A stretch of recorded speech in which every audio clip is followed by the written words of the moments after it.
자, 오늘 말씀은 사사기 10장 1절에서 5절하고 12장 8절에서 15절까지 소사사들이라는 제목으로 말씀을 증거하고자 합니다. 여기에 소사사들이라고 제목을 붙였는데 이 사사들이 활동이 작다는 그런 의미는 아니고 기록되는 것이 짧게 기록되어 있으니까 여기서 소사사들이라고 이렇게 제목을 붙여서 이 말씀을 통해서 은혜를 갖고자 하는 겁니다. 이 말씀을 통해서 왜 이렇게 사사들 이렇게 짧은 기간 동안 이렇게 기록되어 있을까? 이 기록한 메시지를 통해서 우리가 주고자 하는 하나님의 메시지는 뭔가? 그걸 우리가 보려고 하는 거예요. 자, 여기 보면은 10장 1절에서 5절까지 먼저 보면은 누가 나오냐면 돌라라는 사람이 나와요. 그런데 재미있는 것은 보면은 지금까지 사사기 이야기를 보면은 사사가 세워질 때 어떻게 하냐면은 이스라엘이 범죄하고 외적이 침입하고 그리고 이스라엘 백성들이 고통 속에서 울부짖고 그들이 울부짖고 하나님 앞에 나올 때에 하나님이 사사를 보내서 이스라엘 백성을 구원하고 그리고 이제 사사가 또 있을 동안에는 평안하다가 사사가 죽으면은 다시 또 그들을 죄를 짓고 하는 이런 사이클이 계속 이렇게 반복이 되었어요. 그런 사이클이 계속 반복됐는데 여기에 나오는 이 이야기를 보면은 이런 사이클이 전혀 없습니다. 우리가 여기 오늘 우리가 보는 돌라 앞에는 누가 나오냐면 아비멜렉이 나왔지요. 그런데 아비멜렉이 나왔는데 그 아비멜렉의 이야기를 보면은 그야말로 아비멜렉의 죄가 극치에 이를 때예요. 아비멜렉의 죄가 극치에 이르렀는데 그 직후에 하나님이 이스라엘 백성들을 구원하는 거예요. 왜 하나님이 이스라엘 백성들을 구원했을까? 그들이 죄를 범하고 그들을 회개했다는 이야기도 없고 그들이 돌아왔다는 이야기도 없는데 왜 하나님이 그들을 구원했는가? 왜 하나님의 돌라를 세워가지고 이스라엘 백성을 구원했는가? 그건 우리가 지금 알 수가 없는 것은 없는 거예요. 그리고 그 다음에 보니까 두 번째 누가 나오냐면은 야일이라는 사람이 나오지요. 야일이라는 사람이 길르앗 사람인데 이 사람이 22년 동안 사사로서 역할을 했더라. 이렇게만 이야기 나와요. 그리고 그게 나오는 것이 보니까 4절에 보니까 아들이 30명이었다는 거예요. 아들이 30명이었다 하는 것은 무엇을 이야기하는 겁니까? 한 사람이 30명이라는 것 아니에요. 아내가 많다는 것을 우리가 이야기해 주는 거죠. 아내가 많다는 것은 그가 인간적인 그런 연약한 모습이 있었다 하는 것을 우리에게 보여준 겁니다. 원래 성경에서 자식이 많은 것은 복이에요. 이 시편 127편 3절 4절에 보면은 보라 자식들은 여호와의 기업이요 태의 열매는 그의 상급이로다. 그러면서 젊은 자의 자식은 장사의 수중의 화살 같으니 이것이 화살통에 가득하는 한 자는 복이 있다. 자식이 많으면 그 다음 농경사에서는 일손이 많은 거니까 그게 복인 거예요. 원래는 자식이 많은 게 복입니다.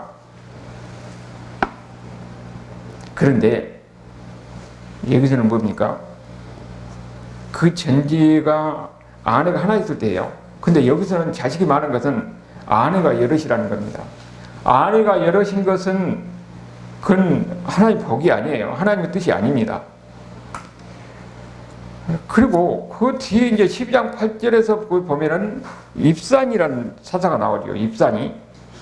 우리가 여기 또 보면은 입산이 보니까 아들이 30명이고 딸이 30명이라고 그랬어요.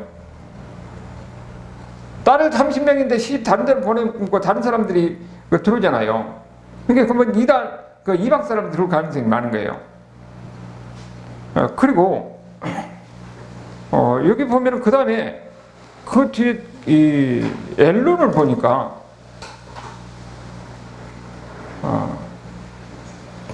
엘론이 보니까 지금 어떻습니까? 엘론은 10년 동안 그 다스렸더라 하고 그 이야기를 하고 그 다음에 압돈을 보니까 압돈이 아들이 40명이고 손자가 30명이었다 이렇게 이야기하고 있죠. 우리가 여기 가만히 보면은 이 이야기를 보니까 그 사사들의 활동에서는 전혀 없어요.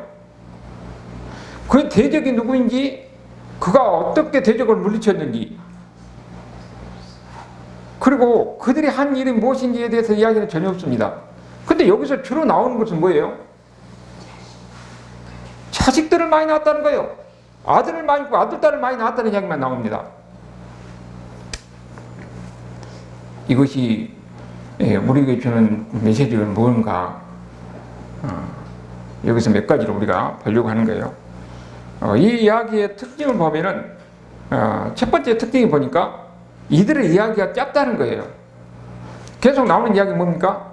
이들이 사사로 활동하다가 죽었어요. 죽고 그 다음에 또 하나님이 다른 사사를 세워서 그가 일정 기간 활동하다가 또 죽었습니다. 그러니까 이렇게 사사로 활동하다가 죽고 그 다음에 또 사사로 세워지고 그 다음에 또 죽고, 이런 일이 계속 이렇게 반복되고 있는 거예요. 그러니까 인간 사사들은 이스라엘을 지도자로 세웠지만은 그들의 한계라 하는 것을 우리에게 보이는 겁니다. 나중에 보면은 사사기 그때 가면 이스라엘 백성들이 왕을 원하는 것도 뭡니까? 그들은 왕을, 그래도 그 자식이 왕을 이어지니까 계속적으로 자기 지도자를 이어지잖아요. 그렇지만은 인간의 사사는 이 한계가 있는 거예요. 죽고 또 죽습니다. 그리고 왕이라 할지라도 왕도 그 인간이기 때문에 불안이라는 거예요. 결국은 이것은 뭐냐면은 이스라엘을 구원하고 이스라엘을 인도하시고 지켜준 분은 결국은 이스라엘 하나님 여호와라는 것을 이야기하는 겁니다. 사람은 사사로 세웠지만 그가 죽고 또 죽고 하는 거예요. 왕을 세웠지만 왕도 한계가 있는 거예요. 그러면은 근본적으로 이스라엘의 근본적인 사사는 누구냐면은 하나님이에요. 하나님이 이스라엘을 지키고 하나님이 이스라엘 역사를 이루어 가신다는 것을 우리에게 보이는 겁니다. 그리고 여기서 보니까 사사들이 지금 어떻게 했어요? 이 사사들을 보니까 이 짧은 그런 내용 속에서 그들이 자식을 많이 낳았어요. 자식을 많이 낳았다는 것은 아내가 많다는 것인데, 아내가 많다는 것은 이미 인간의 연약함이에요. 뭐냐면은 신명기 16장, 17장, 18장에 보면은 왕이나 선지자, 제사장에서 뭐라고 그랬습니까? 왕된 자는 아내를 많이 주지 말라고 그랬어요.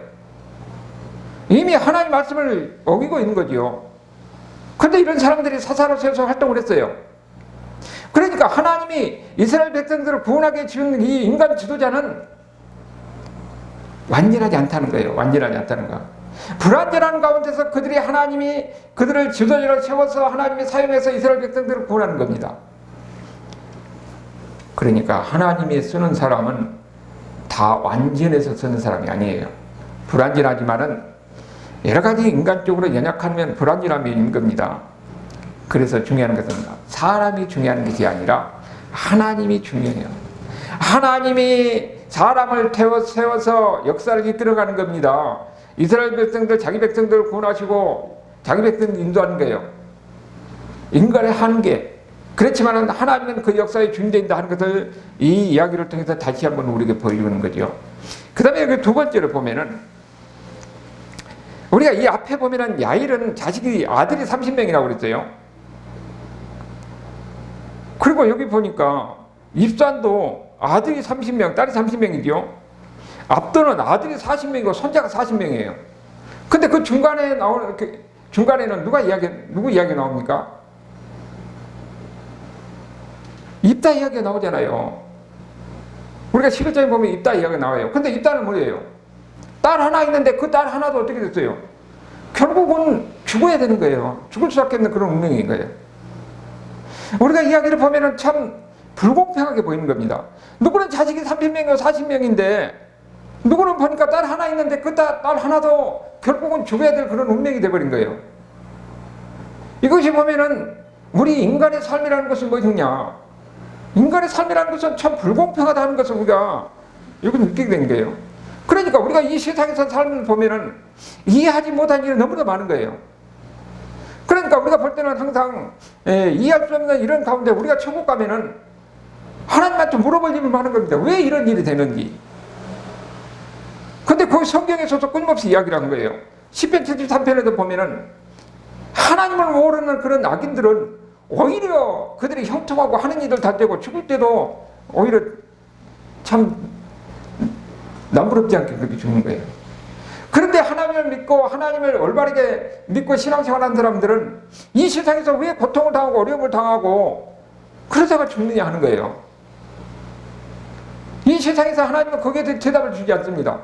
그에 대한 대답은 어디 가냐면 천국 가만히 알 수가 있는 거예요. 그뿐만 아니라 사도행전 12장에 보면은 제일 처음에 이 사도 중에서 야고보가 죽음을 당하잖아요. 헤롯에 의해서. 아니 그런데 야고보가 죽는 것을 보고 백성들이 환호하니까 이제는 베드로를 죽이려고 감옥에다 집어넣었어요.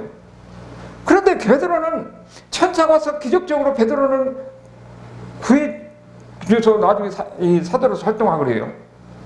아니 그러면 하나님은 왜 야고보 선지자는 죽게 그늘 놔두고 베드로는 구했느냐? 거기에 대해서 성경은 답이 없습니다. 우리가 할 수 있는 것은 알 수 없어요. 왜 하나님은 그랬는지 알 수가 없는 겁니다. 그러니까 우리가 사는 이 세상 속에서는 우리가 이해할 수 없는 일들이 너무도 많다는 겁니다.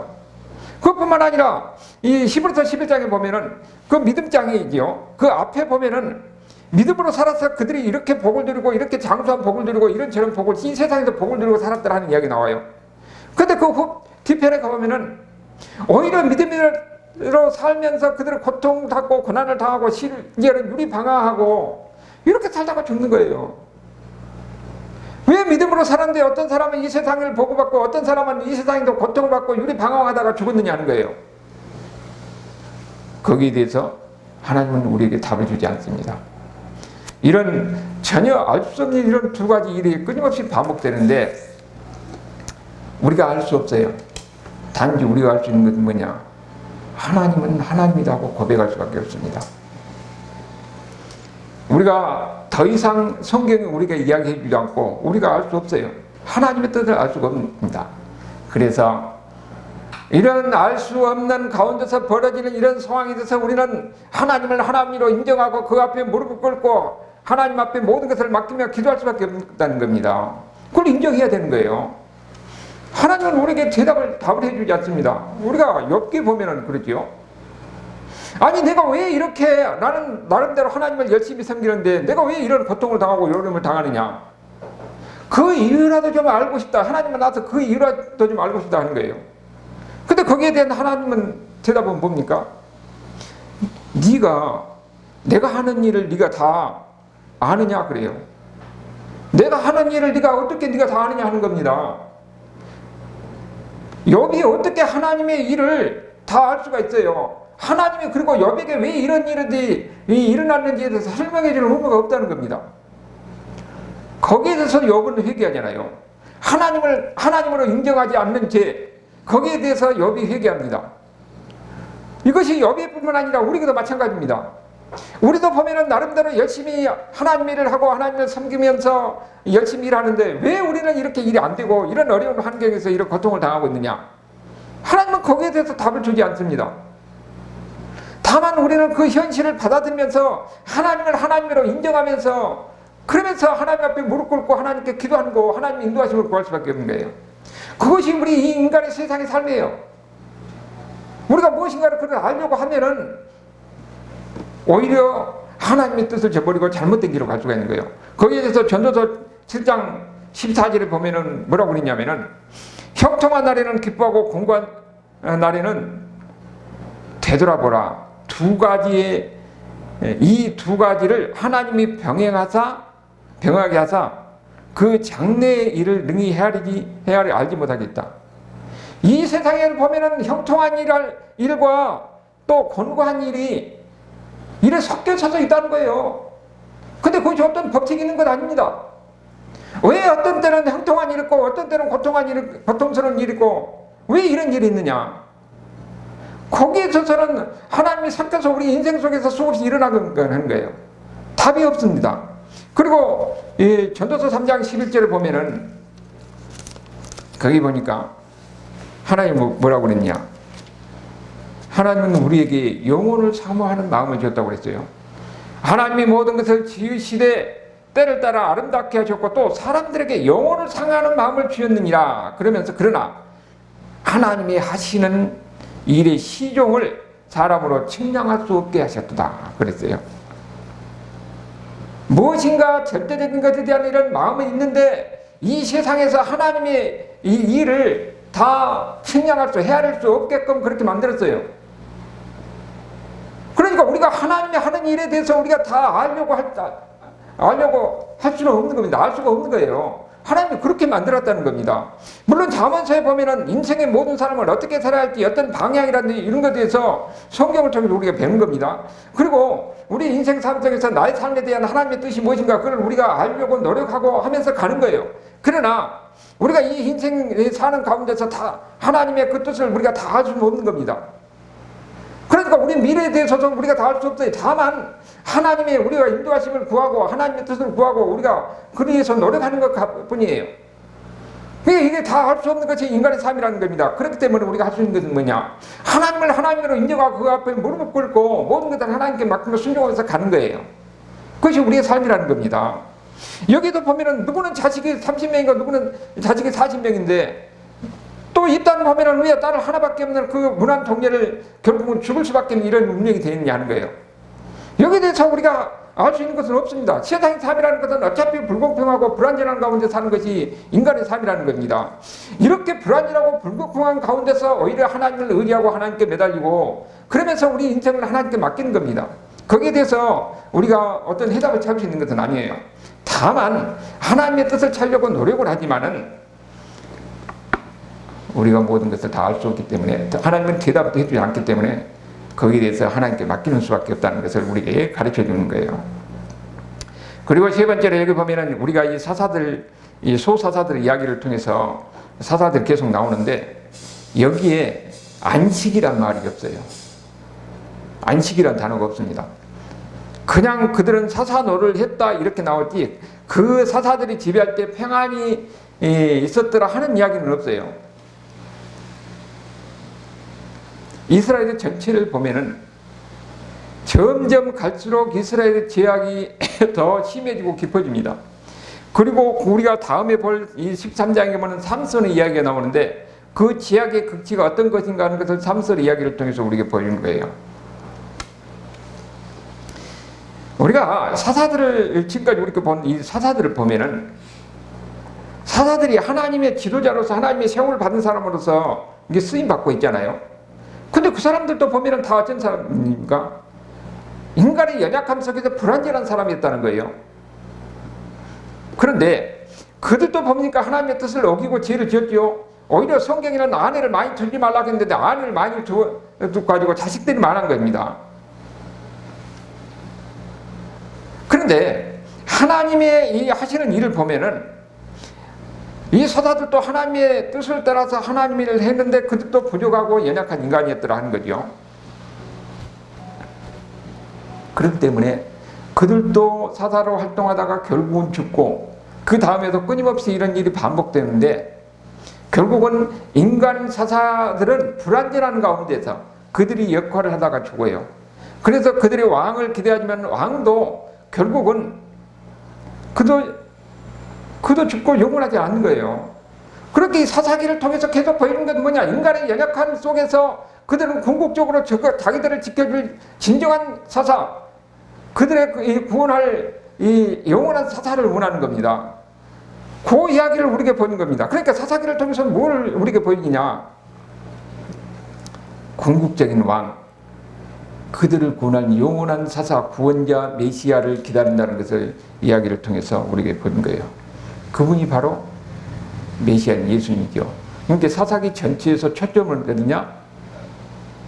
메시아를 기다리는 그들의 마음, 예수 그리스도를 향하는 그들의 마음을 여기서 보여주는 겁니다. 우리도 바로 이러한 이 이야기를 통해서 우리의 구원자되는 메시아 또 그리스도 안에서 하나님께서는 평강과 진정한 구원의 기쁨을 누리며 살아갈 수 있는 이런 삶이 될 수 있기를 주님으로 축원합니다.